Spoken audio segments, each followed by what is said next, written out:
आज आपल्यासोबत आहेत सागर महाराज बोराटे सर. तर सर, महिला सबलीकरण हा विषय सध्या सुरू आहे.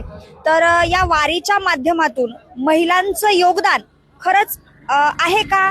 12व्या शतकात ज्या काळात महिलांना घराबाहेर पडायचा अधिकार नव्हता, ज्या काळात पुरुष आणि महिला या दोन गोष्टींमध्ये तफावत मानली जायची, स्त्रीला चूल मूल इथपर्यंतच, रांधा वाढा उष्ट काढा एवढ्यापर्यंतच बांधून ठेवलं जायचं, अशा काळात संत जनाबाईनं संतश्रेष्ठ ज्ञानदेव महाराजांना आपण अभंग म्हणावा असा आदेश द्यावा.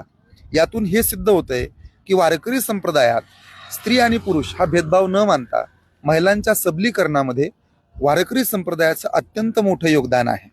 ज्ञानदेवे रचला पाया असं जरी असलं तरी कळसाच्या वरती जिचा अधिकार आहे त्या बहिणाबाई आहेत. मेवाडची मीराबाई, आपेगावची मुक्ताबाई, गंगाखेडची जनाबाई, वारकरी संप्रदायाचे कळस झाले तुकोबा, पण कळसाच्या वरती सुद्धा जिचा अधिकार तिचं नाव बहिणाबाई आहे.